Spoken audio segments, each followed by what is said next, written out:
In the beginning, God created the heavens and the earth and all that was in it. And then created man in his own image and in his own likeness. He called him Adam. But Adam was blue because there was not a helpmate found for him, and the Lord said, "It's not good that man should be alone." So the Lord God made a woman and gave her unto the man. Therefore shall a man leave his father and mother, shall cleave unto his wife, and they two shall be one flesh. Two are better than one, because they have a good reward for their labor. For if they fall, the one will lift up his fellow. But woe to him that is alone when he falleth, for he hath not another to help him up. Again, if two lie together, they have heat. But how can one be warm alone? And if one prevail against him, two shall withstand him. Now, when I was 15 years old, I too was blue. Because, well, I didn't have God in my life, although He was there from the beginning.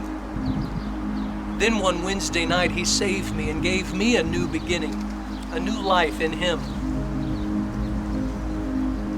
But I was still blue because most of my friends disappeared after that, and I hadn't yet developed any friendships in this new life. And that's where Cindy comes into my story. You see, she was there the night that I got saved.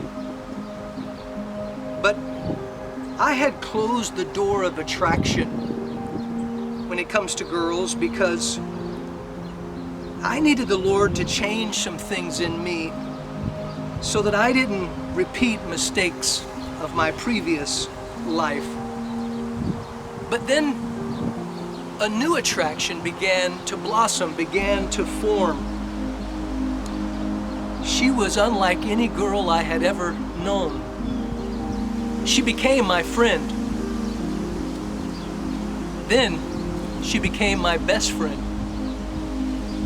And then one day, I don't know how, but the door that I had shut, well, it was open. I liked this girl. I loved this girl. When I was 19 and Cindy was 18, we tied the knot. Got married. We had our whole lives ahead of us. We settled in and began our journey together. We were both excited, but it didn't take long for the battle of the sexes to begin,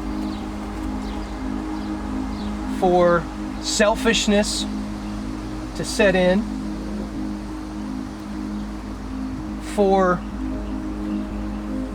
fears and insecurities to take hold. Things began to get twisted up.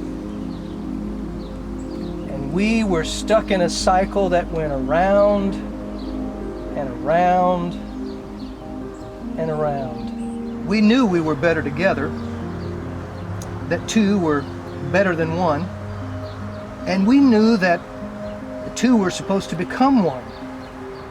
But what we were doing wasn't working. We needed to unravel it all.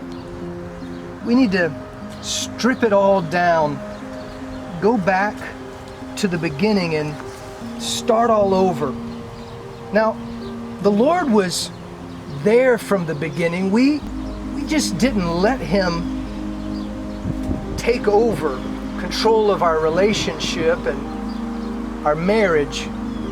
We needed to anchor Him at the center of our lives.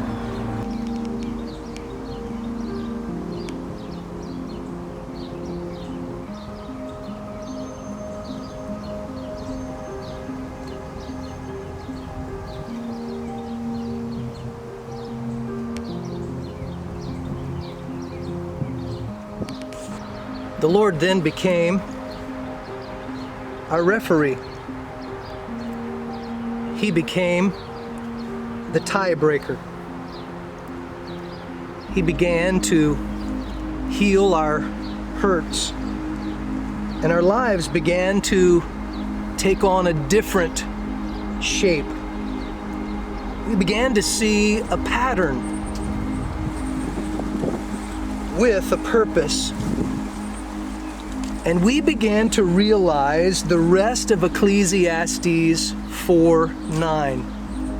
Yes, two are better than one, but a three-strand cord is not quickly broken.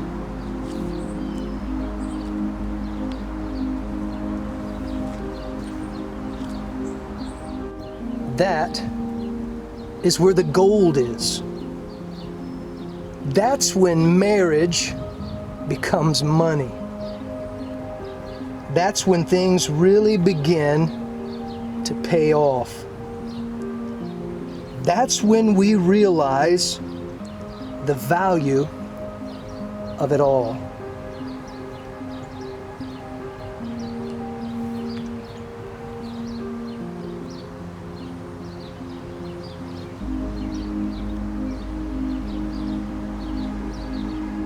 We worked at cleaving, but it didn't work until we let the Lord start weaving our lives together in Him. We were no longer going around and around, but a beautiful braid was forming, a wonderful weaving of two lives in the Lord, a tapestry that would stand the test of time. We were no longer two, but one, because we allowed the one to be number one in our lives and marriage.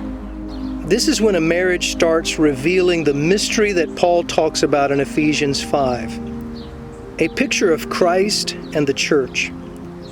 But the image will never develop until Jesus comes into focus in the relationship.